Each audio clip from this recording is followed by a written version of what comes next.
નમસ્કાર, spark today ન્યૂઝમાં આપનું સ્વાગત છે।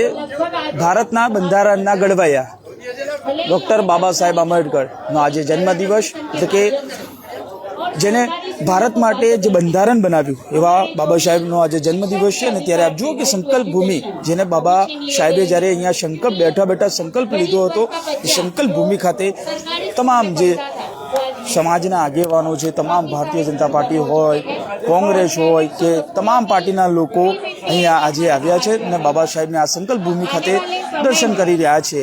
કારણ કે બાબા સાહેબે અહીંથી બેઠા જ વિશ્વભર માટે આજે સંકલ્પ લીધો હતો। અને જે આ વડોદરાનું સંકલ્પ ભૂમિ જે કમાટી બાગની અંદર આવેલું છે, અને એ સંકલ્પ ભૂમિ ખાતે આ બાબા સાહેબે અહીંયાથી સંકલ્પ લીધો હતો।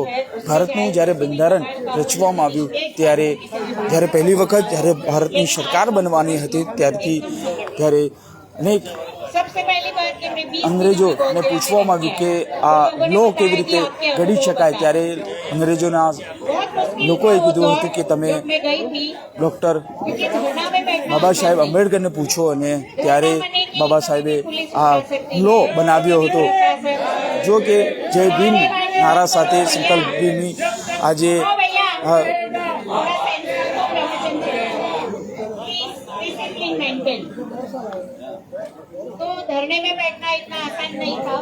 જો કે તમામ લોકો આજે સંકલ્પ ભૂમિ ખાતે અહીંયા આવ્યા છે અને બાબા સાહેબના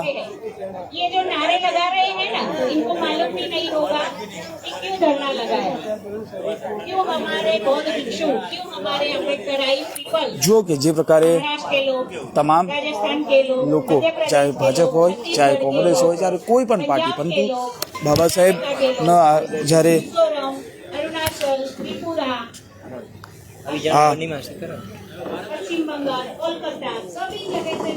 ભાજપના જે આગેવાનો છે તેમની સાથે પણ વાત. બેન, શું કહેશો? આજે બાબા સાહેબનો જન્મદિવસ અને સંકલ્પ ભૂમિ ખાતે આપ પણ આવ્યા છો. જય ભીમ. 134મી બાબા સાહેબની જન્મ જયંતિની ઉજવણી વડોદરા શહેરમાં થઈ રહી છે, અને અમે સૌ સમાજના નાગરિકો સંકલ્પ ભૂમિ ખાતે આવ્યા છે બાબા સાહેબને પુષ્પાંજલિ કરવા માટે.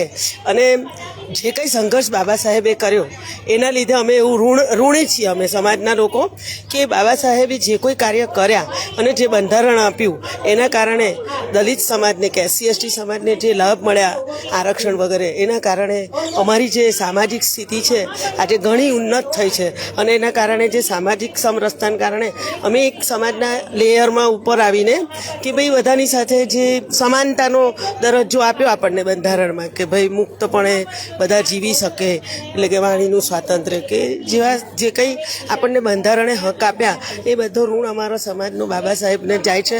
અને બાબા સાહેબના કારણે જ અમે લોકો આજે અહીંયા ઊભા રહી શક્યા છે, કે જે કંઈ અમારું સામાજિક જે સ્થાન બન્યું એ બાબા સાહેબ આંબેડકરને જેનો શ્રેય જાય છે.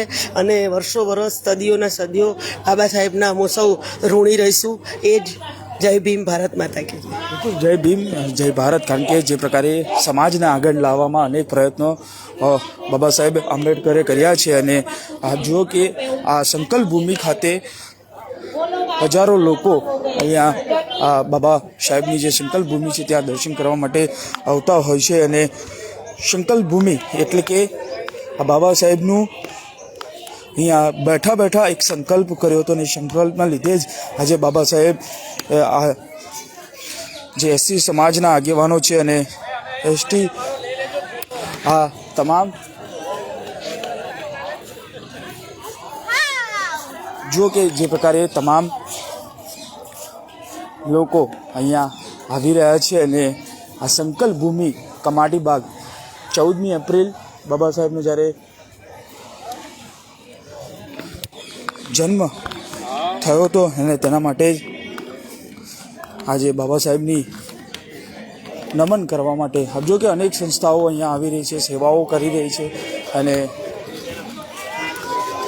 આ બાબા સાહેબના સંકલ્પ જે અહીંયા લીધો હતો, એવી અનેક ઘટનાઓ છે કે જે બાબા સાહેબ આજે એટલે માને છે લોકો, કારણ કે SC/ST સમાજને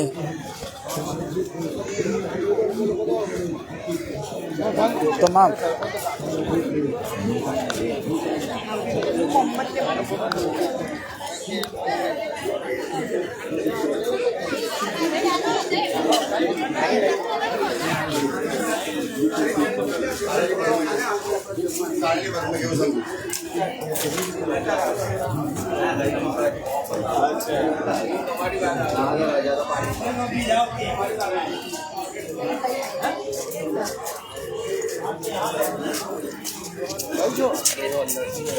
હાલો અરે મેં અહીંયા લાઈવ ચાલે છે કઈ આખું લાઈવ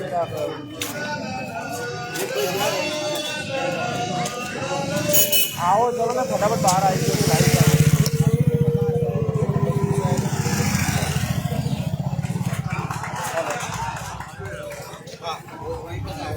હા હા હા ચલો હા જો કે સંકલ્પ ભૂમિ આપજો જે અહીંયા તમામ વસ્તુઓ બાબા સાહેબે જે સંકલ્પ લીધા છે તે વર્ણન અહીંયા કમાટીબાગ ખાતે આવ્યા છે. બાબા સાહેબનો સંકલ્પ અર્થાત સંવિધાનનું અંકુરણ, સંકલ્પ ભૂમિ અર્થાત સંવિધાન અંકુરની પ્રથમ આ તમામ વસ્તુઓ અહીંયાનો ઉલ્લેખ કરવામાં આવ્યો છે.